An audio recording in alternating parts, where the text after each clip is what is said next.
I didn't know at the time. But I met Jerome and I met Marie, and I asked if they know Karen because, that's the only person I knew from cadets. Well, besides April. In my guard. Karen from my guard, you know her. But, anyway, this whole story is silly, but we were talking earlier. I thought it would take like 3 hours to get here from Connecticut tonight. It took like an hour, so we were talking earlier with some friends. And we were talking about the fact that the world, the world has lost some incredible musicians this month. We lost David Bowie. We lost Glenn Frey. We lost Natalie Cole a little bit ago. We lost Lemmy a little bit ago. We lost the guy from Tower of Power. I can't remember his name, but I know his music. We lost all of them. And I have a feeling, because we lost Jerome first. Our world lost Jerome first. And I have a feeling Jerome is sitting up there in heaven saying, I'm making the most badass band that you've ever heard. And I'm going to take Bullshit. Give me this. That's bullshit. Jerome is up in heaven right now, ruining Gary and Frank Perdue's day. Okay? Let's be honest. Gary's like, hey, can you move over a little bit? It's like, oh, come on, you got anything for me? And Gary's like, no, I don't have nothing for you. And Frank's like, God, what took all of you so freaking long to get here? Do you guys remember Frank? Who remembers Frank? Kenny, I know you do. God knows Kenny's stacked. You remember that dude? Hey, old-time drum corps people, look through your old-time DCI programs and remember the North Star. And there was a soprano player who was like that big, who was like a soloist. There he is. That's He got taller. He got taller with us, though. All right, guys, anybody else? We're going to throw it to Joe. Joe, we love you. Guys, thank you very much for coming. Here's Joe. Please give him the respect. Listen to what he's got to say. Shut up. Shut your face. Here, Joe. Thanks, John. We needed that. That was good. Thank you. Hey, everybody. Take it away, Joe. When Michelle contacted me and asked me if I would wrap up the program and close it out, I was truly honored. I have a lot of friends. I'm very, very blessed. I have a lot of friends. But I don't have a whole lot of really, really close friends. And Jerome Kimbrough is one of those really, really close friends. Jerome got me. He understood me. And I really feel like he understood all of you. I really feel like you're here tonight because you knew who he was and he knew who you were. And he got you, plain and simple. It didn't matter, we would talk politics and we would talk drum corps and we would talk scouts versus cadets and we would talk this versus that. And I was always amazed that he was on my side 90% of the time because it just didn't make sense that he would be. But he got me. And I'm pretty sure he got most of you, and that's why you're here. He was a very, very dear person. He loved like nobody I know has ever loved. In 2003 and 2004, I was the band director at Eastside High School in Newark. And I decided I was going to put out an indoor drum line. And I called up Jerome and I said, listen, I have no money to pay you. I know you're broke. I know you live in Jersey City. It's close to Newark. Can you get here? We rehearse, by the way, every day. And he said, yeah, no problem. I'll be there.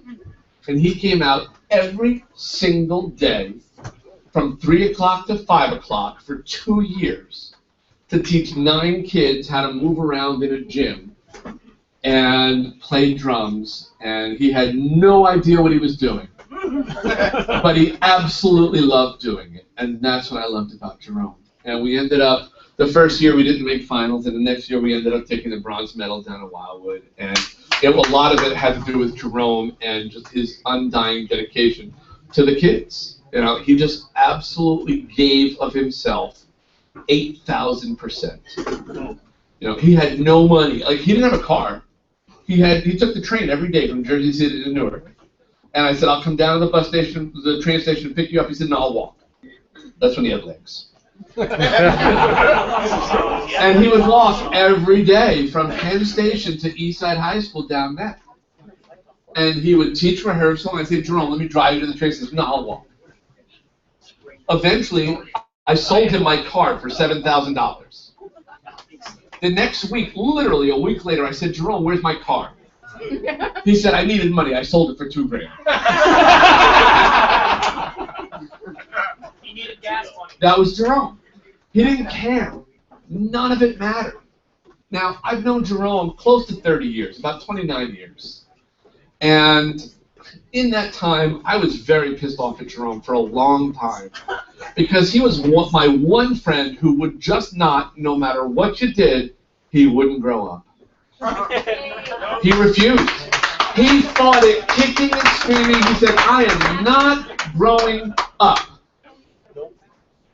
I'll go to college, I'll go to cooking school, I'll go to music school, I'll go to this school, I'll go to that school, I'll do whatever, but I am not growing up. He refused to take care of himself because he wasn't important to himself as much as the impact he made on everybody else. And in the end, it ended up biting him in the butt. I wish he would have taken care of himself. I miss my friend Jerome dearly. I keep thinking he's going to walk down those stairs and in that door and say, hey, I'm here. I really feel like that. I know that this really sucks that we're all together because of him, but I know that he is looking down on us so happy that he brought us all together. Hell yeah. Michelle, I don't know where you are, I don't see you, but I absolutely adore you. You are the only thing in his life that made him complete. Absolutely. The only thing. No matter how much any of us tried, no matter how much any of us wanted to be a part of his life, nothing was important to him until you came along. I mean, it was important, but you finished him off. You made him grow up. You made him a man. And I love you for that, and I thank you for that. I thank you for the opportunity to be here talking. I thank you for asking me to do this. I thank all of you for coming. I know Jerome is looking down, very proud of all of us. Thank you so much.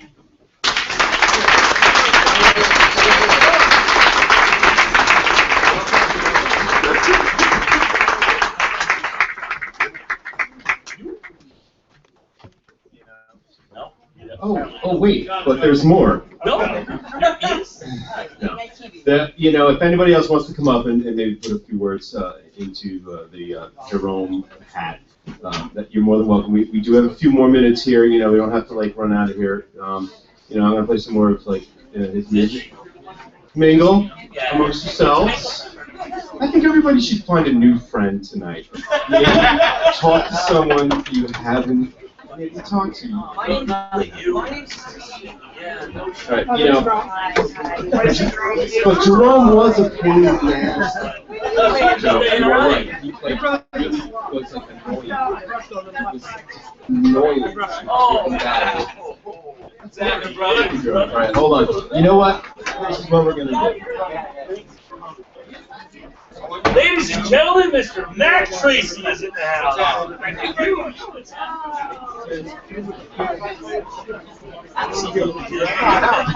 That's fine.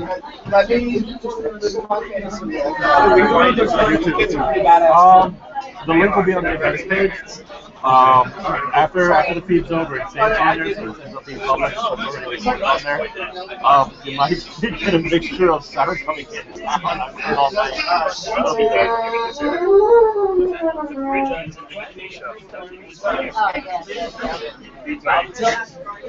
All the other tracks that we He wants to play a few more tunes for us. So.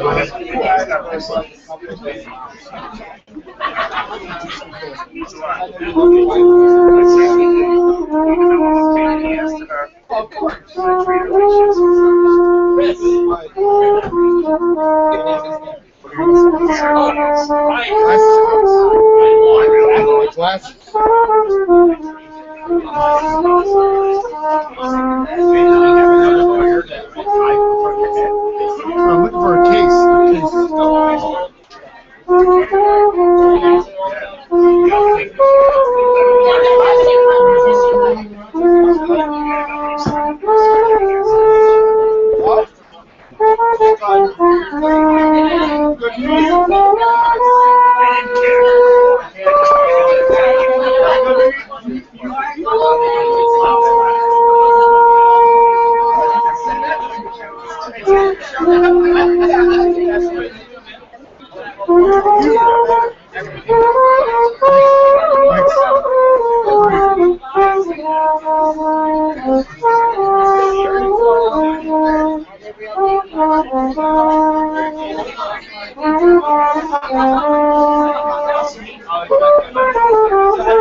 We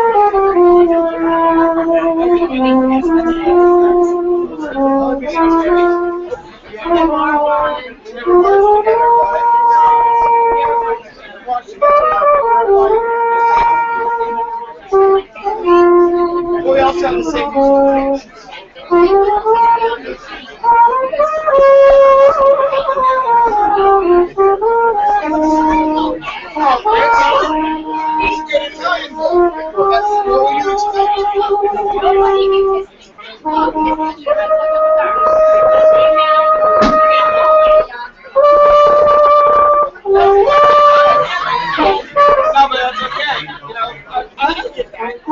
I don't do that. I mean,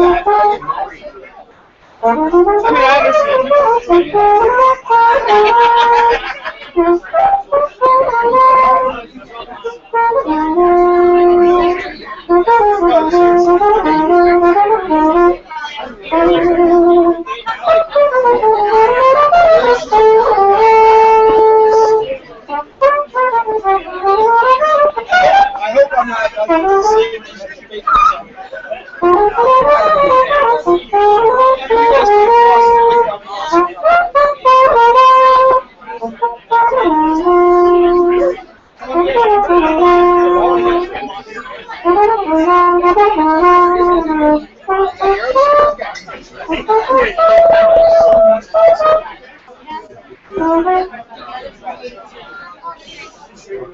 You saw that? It was like with the red tights and stuff. Big guy.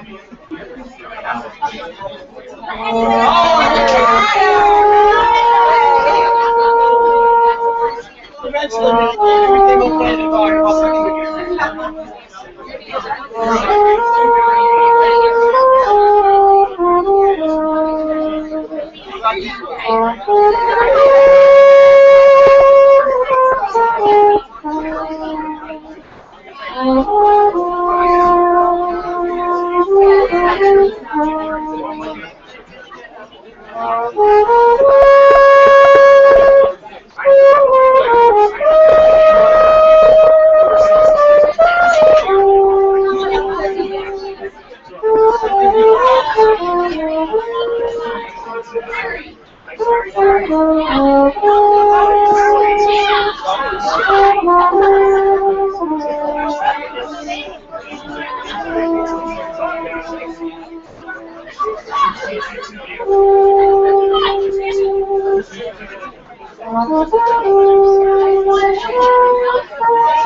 Sorry guys, we're in pack-up mode. Thank you for all coming and dealing with my technical nonsense. I'm going to cut off the feed right here. Enjoy your night. If you have any questions, just post it on Facebook. The feeds are actually saved on YouTube, so if you missed anything, you can go back on them. The links will still work. Have a good night.